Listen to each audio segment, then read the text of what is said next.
Hi friends, ഇന്ന് നമ്മളിപ്പോൾ പോകുന്നത് ആലപ്പുഴ ടു ബാംഗ്ലൂരാണ്, ദെൻ മൈസൂർ.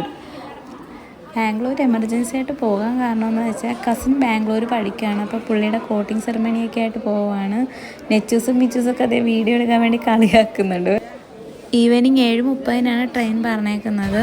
അപ്പോൾ ഗൈസ്, ഞങ്ങൾ ട്രെയിനിൽ കയറി യാത്ര തുടങ്ങി. കുറേ നാളുകൾക്ക് ശേഷമാണ് ഞങ്ങൾ ട്രെയിനിൽ യാത്ര. അതും ഫാമിലീസ് എല്ലാവരും ഉണ്ട്, കസിൻസ് എല്ലാവരും ഉണ്ട്. ട്രെയിനിൽ നല്ല വൈബായിരുന്നു.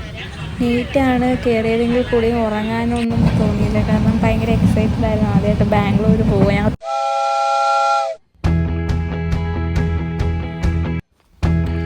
മോർണിംഗ് ഞങ്ങൾ ബാംഗ്ലൂർ എത്താറായി ഗായ്സ്. അപ്പം എല്ലാവരും ഭയങ്കര എക്സൈറ്റ്മെൻ്റ് ആണ്, കാരണം ഫസ്റ്റ് ടൈമുള്ള ബാംഗ്ലൂർ ട്രിപ്പാണ്.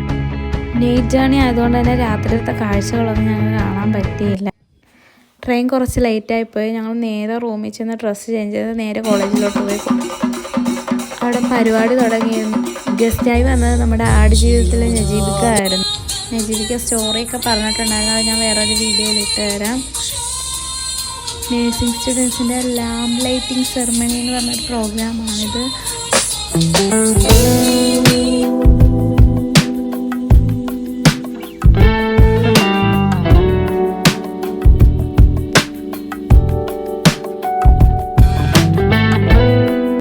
ഫോറൻസ് നൈറ്റിംഗേളിൻ്റെ പിക്കൊക്കെ വെച്ച് എല്ലാ നേഴ്സിംഗ് സ്റ്റുഡൻസും കൂടെ സ്റ്റേജിൽ കയറി നല്ല രസമായിരുന്നു കാണാൻ. പ്രോഗ്രാമൊക്കെ കഴിഞ്ഞ് നേരെ റൂമിലെത്തി.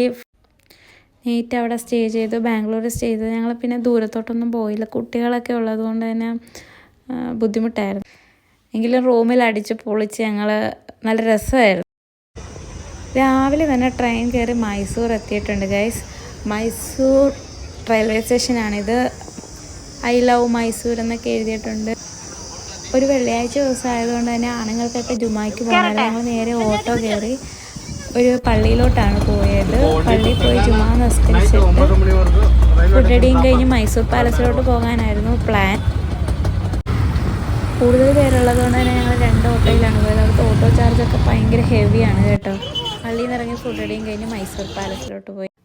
പാലസിൻ്റെ ഫ്രണ്ടിൽ തന്നെ ആയിട്ട് ഒരു കുതിരസവാരി ഉണ്ട്. കുതിരസവാരിയിൽ ഞങ്ങൾ എല്ലാവരും കൂടെ കയറി കേട്ടോ ഗൈസ്. കഷ്ടം തോന്നിയെങ്കിലും ഞങ്ങൾ എല്ലാവരും കൂടി ചുറ്റി കയറി. പാലസിന് ചുറ്റും 2 റൗണ്ട് കറങ്ങി.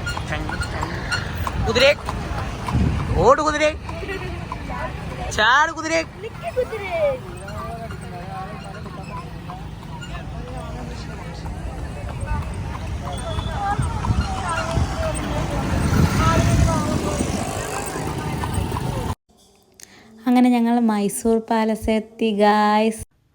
കർണാടകയിലെ സാംസ്കാരിക നഗരമായ മൈസൂരിലെ എത്ര കണ്ടാലും മതിവരാത്ത കൊട്ടാരത്തിലാണ് നമ്മൾ എത്തിയിട്ടുള്ളത്. നമ്മളെല്ലാം മൈസൂർ പാലസ് എന്ന് വിളിക്കുന്നു. ഇവിടെയുള്ള ജനങ്ങൾ ഇതിനെ വിളിക്കുന്നത് അംബവിലാസ് കൊട്ടാരം എന്നാണ്. മുൻപ് തടി കൊണ്ടുള്ള കൊട്ടാരമായിരുന്നു.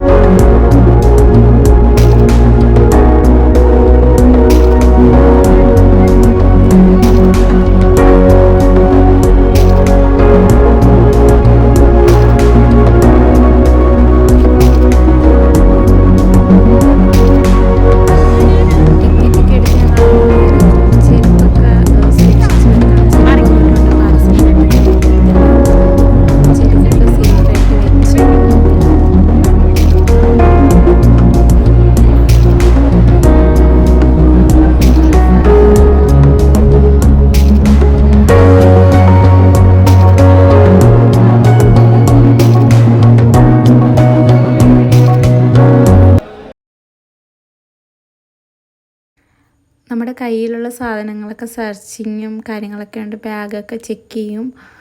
നമ്മൾ മൊത്തത്തിൽ ഒന്ന് നിരീക്ഷിക്കും അവിടെ.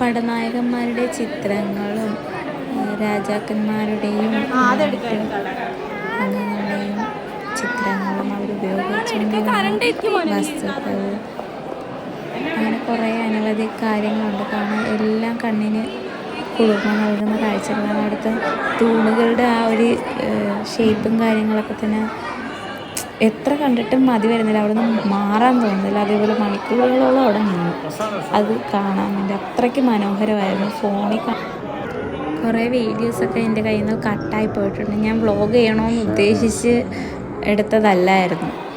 പിന്നെ ഞങ്ങൾ ട്രെയിനിൽ തിരിച്ച് റിട്ടേൺ വരികയാണ്. കുറേ വീഡിയോസ് എൻ്റെ കയ്യിൽ നിന്ന് നഷ്ടമായതുകൊണ്ട് തന്നെ എനിക്ക് ഫുൾ കംപ്ലീറ്റ് ആക്കാൻ പറ്റിയില്ല. ഞങ്ങൾ കുറേ ടയേർഡായിരുന്നു അവിടെ. അത് കണ്ട് ഇറങ്ങിയപ്പോൾ തന്നെ ശരിക്കും ക്ഷീണിച്ചു. കുട്ടികളൊക്കെ ഉള്ളതുകൊണ്ട് തന്നെ വളരെ ടയേർഡായി. എങ്കിലും നല്ലൊരു അനുഭവമായിരുന്നു. ഞാൻ ഒരിക്കലും പ്രതീക്ഷിക്കാത്തൊരു യാത്രയായിരുന്നു. ഞങ്ങളുടെ എല്ലാവരുടെയും മൈസൂർ പാലസ് കാണാൻ പറ്റുമെന്നോ ബാംഗ്ലൂർ എത്തുമെന്നോ ഒരിക്കലും പ്രതീക്ഷിച്ചില്ല. അൺഎക്സ്പെക്റ്റഡ് ആയിട്ടുള്ളതായതുകൊണ്ട് തന്നെ ഒത്തിരി എൻജോയ് ചെയ്തു ഞങ്ങൾ.